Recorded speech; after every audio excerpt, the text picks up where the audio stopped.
Britain's worst child serial killer, the nurse guilty of murdering 7 babies and attempting to kill 6 more. Lucy Letby attacked her victims, vulnerable newborns, at the Countess of Chester Hospital.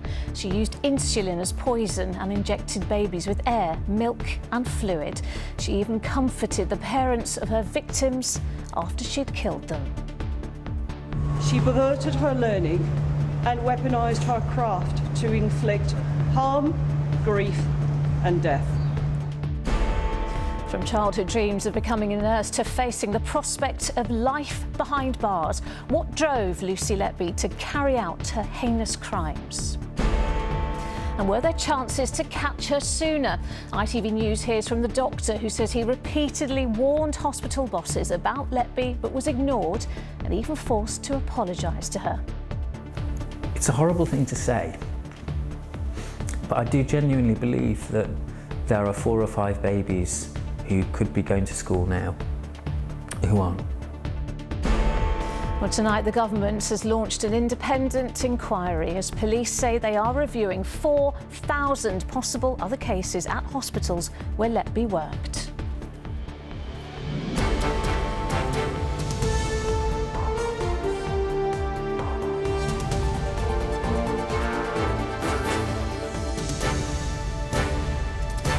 This is the ITV Evening News with Lucrezia Millarini.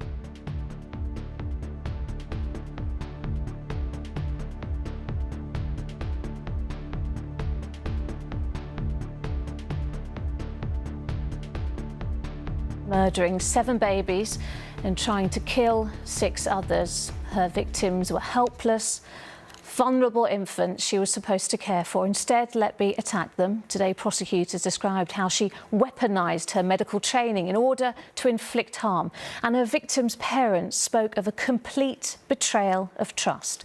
Well, the government has launched an independent inquiry into Letby's crimes, and ITV News has heard from the doctor who said lives could have been saved had hospital bosses acted sooner. More on that in a moment, but first, Sangeeta Lal reports from Manchester Crown Court on a trial filled with heartbreak and horror. Hello, Lucy, is it? Yes. Hello, my name's Chester, please. Okay, step in 2 seconds. She was a nurse, trusted to care, but who chose to kill. Arrested at her suburban home, Lucy Letby seemed an ordinary woman. But that's exactly what she used to cover the truth. That she is Britain's worst child serial killer and murdered babies as they desperately clung to life. After more than 100 hours, the jury reached their verdicts and the police spoke on behalf of all 17 families involved. Today, justice has been served and a nurse who should have been caring for our babies has been found guilty of harming them. But this justice will not take away from the extreme hurt, anger and distress that we've all had to experience. We are heartbroken, devastated, angry and feel numb.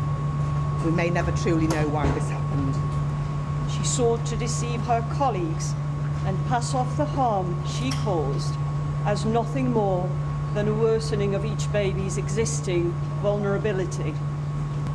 She perverted her learning and weaponised her craft to inflict harm, grief and death.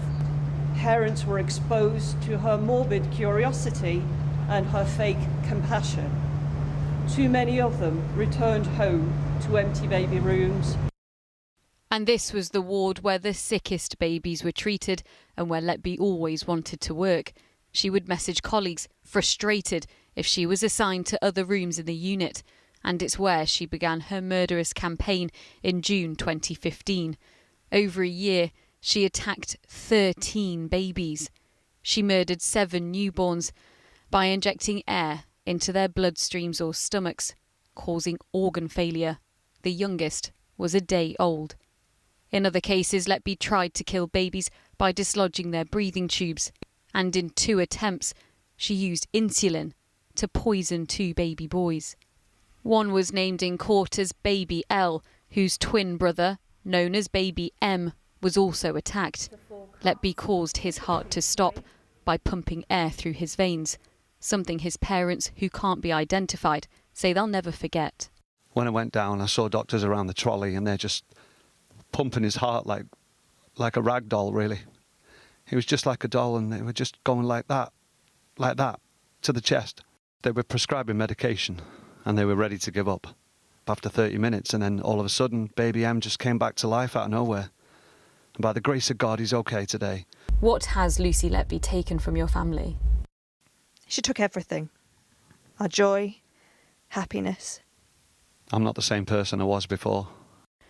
As a neonatal nurse, Letby operated in plain sight, and it didn't go unnoticed.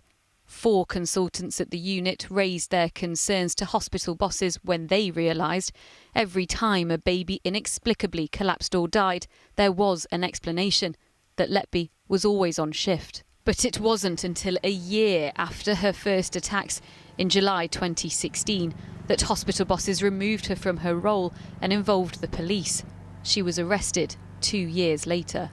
When officers searched her home, they found a post-it note where she wrote, "I'm evil. I did this," and a diary where she marked the date of her attacks with the initials of her victims, but Letby never admitted her guilt. They told me that there would be a lot more deaths and that I'd been linked to somebody that was there for a lot of them. Did you have any concerns that there was a rise in the mortality rate? Yes. Okay, so tell me about that. What concerns did you have? I think we'd all just noticed as a team in general, the nursing staff, that this was a rise compared to previous years. Letby never accepted responsibility for the deaths. Instead, she claimed she was being bullied by doctors on the unit, or that other colleagues' incompetence could have caused these babies to die.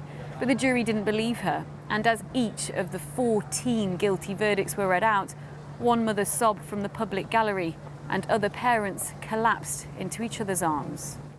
The jury, though, were unable to reach a verdict on 6 counts, leaving some families with no answers.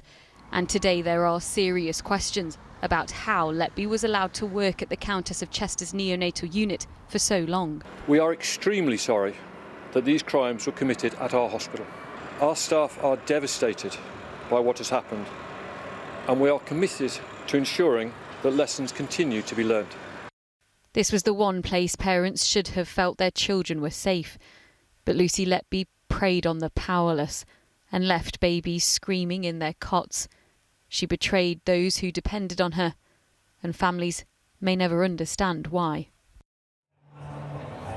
Well, this has been an emotional 10-month trial, one where Lucy Letby has largely remained calm throughout all court proceedings.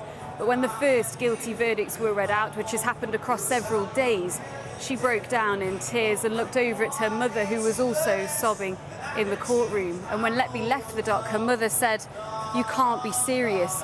This can't be right." Today, though, Letby wasn't here for the final verdicts, neither were her parents.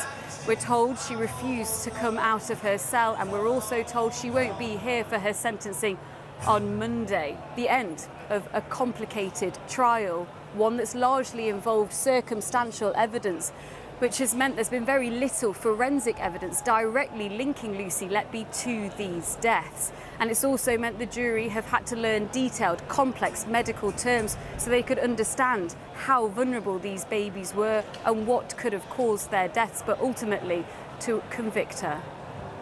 All right, Sangeeta at Manchester Crown Court, thank you.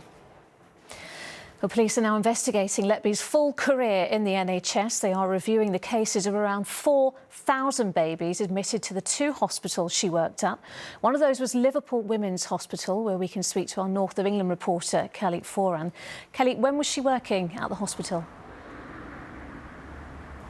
Well, Lucy Letby had 2 placements here. As we've heard, those murders and attempted murders happened at the Countess of Chester Hospital, but just about an hour away from there. Liverpool Women's have today released a statement to say that they too are cooperating with an ongoing police investigation to do with Lucy Letby's time here. Now, she was here twice. She had training placements between October and December 2012, and then she was here again between January and February 2015. Details of exactly what that investigation involves are scarce at the moment because it is ongoing, but The hospital here say that they are liaising with the police. They've told us that anyone relevant to this investigation is aware and that they have been supported throughout. So the hospital say they can't release any more specific details about it, but they say that Cheshire Police are expected to do so in due course. Kelly, thank you. Well, Letby's attacks began just 4 years into her career as a fully qualified nurse. Neighbours in her childhood home of Hereford spoke of her dedication to joining the profession. And at work, she was described as quiet and confident. Ben Chapman now on the aspiring nurse turned killer who now faces a life behind bars.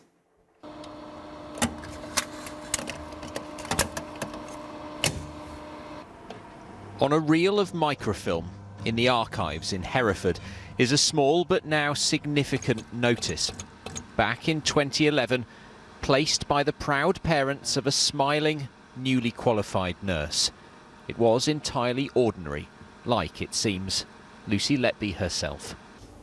I don't think there's really anything that stands out in describing Lucy Letby.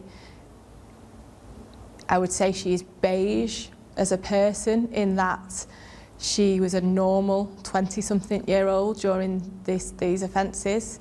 She had a normal social life and family and friends. There isn't anything that you wouldn't expect. She'd grown up an only child in a semi-detached house on this comfortable, quiet cul-de-sac close to the River Wye in Hereford. Born in 1990, she went to comprehensive schools, including the city's sixth form college, before moving to Chester to embark on 3 years of nursing training. She carried out placements in Liverpool and began working at the Countess of Chester Hospital while studying, qualifying as a children's nurse in 2011. When suspicion first fell on Lucy Letby, neighbours here spoke of their shock and disbelief. People who'd seen her grow up described her as kind, studious, even geeky, but dedicated to becoming a nurse, which was her dream job. But she also had a busy social life, enjoying holidays with school friends and later nights out with colleagues. She had 2 cats and was a keen salsa dancer, attending classes and fundraised for the hospital. She was pictured in the local paper supporting its baby grow appeal for a new unit, quoted saying she enjoyed seeing babies progress and supporting their families. In another article, she posed with Dr. John Gibbs, who eventually reported her, but who for years had no concerns. She was a quiet nurse. She seemed keen. She seemed competent. There was nothing about her behaviour or her attitude that worried me at all. The problem with Lucy Letby was that she was consistently associated with an increasing number of unusual collapses and deaths that were happening on the unit. That's where the worry was. When she was arrested and police searched her room, they found a teddy bear on the bed, a poster on the wall that says, "Leave sparkles wherever you go." Her mum and dad have been in court every day, but like everyone else, will have heard little to explain why their daughter, who embarked on a career caring for children, became a notorious child killer. Ben Chapman, ITV News, Hereford. A doctor who helped catch Lucy Letby and bring her to justice has told ITV News that hospital bosses took 2 years to alert the police, despite consultants repeatedly raising concerns. Speaking exclusively to our UK editor, Paul Brand, Dr Ravi Jayaram said managers forced him to apologise to the nurse after he told them he suspected she was killing babies. When babies started dying on Lucy Letby's ward, her colleagues never expected to catch a killer. But having saved countless lives in his career, Dr Ravi Jayaram potentially spared many more by stopping her. What was it like when babies started dying and you couldn't understand why?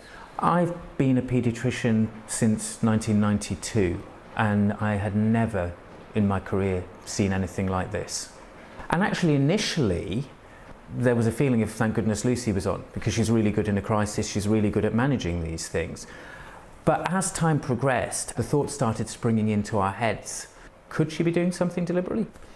So the thought starts sinking in that there could be a killer on the unit. I mean, that's That's a big moment. It's a big moment, and it's a chilling moment. I don't think anybody has a rule book for how you deal with a situation where you're suspecting that somebody's causing deliberate harm to babies on your neonatal unit. In June 2015, after 3 babies died and another collapsed, doctors met with their managers and noted Lucy Letby's presence. 2 more babies would die later that year, another 4 collapsed, and by early 2016 there had been 3 internal reviews, but none of them came up with an answer, until something happened which made Dr. Jairam even more certain of his own theory. Tell me about the night when you walked in on Lucy Letby standing over the cot of baby Kay. That is a night that is etched on my memory and will be in my nightmares forever, to be honest. I was sitting at the desk just outside the room writing notes, and the nurse looking after the baby said she was popping to the delivery suite to go and talk to the parents, and she said, "I've left Lucy in there babysitting." Part of me was saying, you better go in and just check everything's okay, because you know what's happened before when Lucy's been on duty. As I walked towards the incubator, I could see on the monitors that the oxygen saturations, which is basically the baby's oxygen levels, were dropping. And they dropped to a level that ordinarily, number one, the alarms would have been going off. But number two, the nurse would have called for help. And Lucy Letby was standing by the top of the incubator. She didn't have her hands in the incubator. What was she doing then? Well, she was just standing there. Now, tubes become dislodged. But this was a 25-week gestation baby who wasn't kicking around, who wasn't vigorous. The only possibility was that that tube had to have been dislodged deliberately. The jury didn't reach a verdict in relation to that baby, but 2 more almost died shortly afterwards. Yet the next month, managers told doctors there was no evidence Lucy Letby was causing any harm. She was moved from night to day shifts, but when 2 more babies died and another 2 collapsed in June, this time consultants demanded a meeting with the hospital board, including the then medical director Ian Harvey and then chief executive Tony Chambers, to raise their concerns. The very first thing that Tony Chambers, the chief executive, said to us, he cogitated for a few seconds and he said, "Well, I can see how that might be a very convenient explanation for things." And what that says to me is that he'd already decided that wasn't going on and this was us just trying to cover up. He was trying to blame you, in other words? I think so. He didn't say it explicitly then. We discussed having CCTV put onto the unit. We discussed her being supervised one-to-one with somebody watching her all the time. And then we heard that Lucy Letby had been moved to the Risk and Governance Department, so she'd been taken off the unit. Suddenly, babies stopped collapsing, and the hospital asked the Royal College of Paediatrics and Child Health to conduct a review of the deaths. In redacted paragraphs we've seen, its report concluded that Lucy Letby was an enthusiastic, capable and committed nurse, that there was nothing about her background that was suspicious, and that concerned doctors had been going with gut feeling. Those doctors were summoned to another meeting with executives who now accused them. We bullied her. We'd behaved unprofessionally, we'd behaved in ways that were unbecoming to the profession, and then read out a letter from her, which was a very aggressive letter from her, basically saying, "I'm coming back to work and you have to work with me and I'm going to prove to you that I'm a great nurse and I'm not a killer like you say." And then Tony Chambers finished off by saying, so she's coming back to work, and this is the most chilling thing. I'm drawing a line under this, you will draw a line under this, and if you cross that line, there will be consequences for you. You were asked in court, why didn't you just phone the police if you had concerns? But here is the chief executive of the hospital, your boss, saying if you take any further action, there will be consequences for you. You have to draw a line under it. I mean, that must be an impossible position for you to be in. It's an utterly impossible and a Kafkaesque situation to be in. As well, we were told when we initially raised concerns that if we call the police, there'll be blue and white tape everywhere, that's the end of the unit. It would be really bad for the reputation of the trust. In fact, it was the killer who was about to turn complainant. Lucy Letby took out a grievance, with doctors forced to write this apology to her. Dear Lucy, We would like to apologise for any inappropriate comments that may have been made during this difficult period.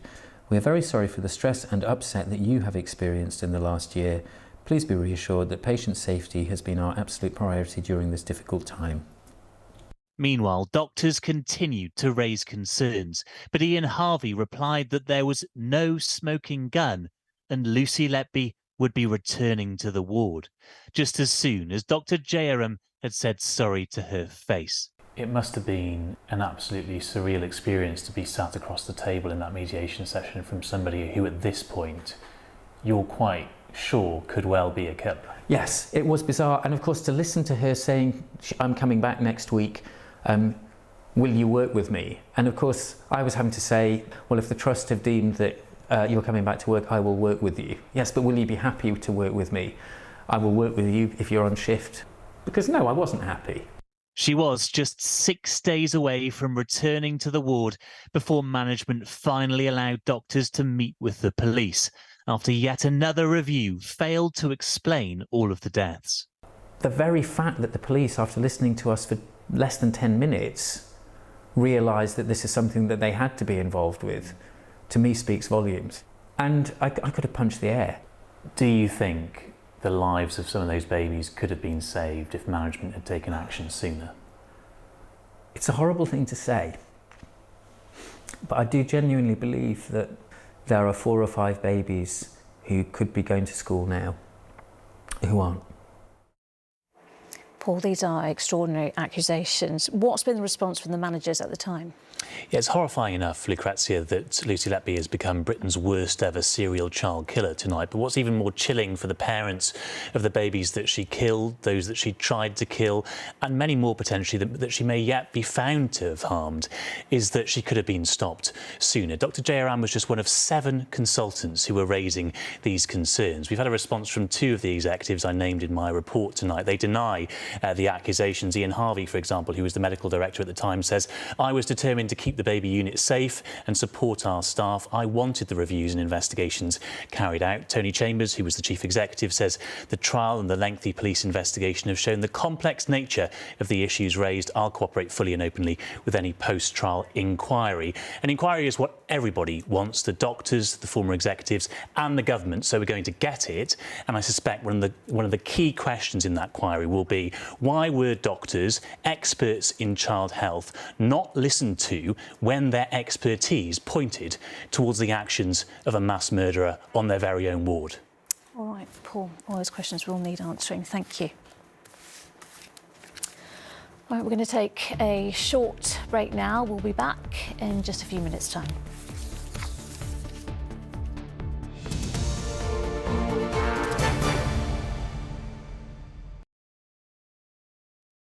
Life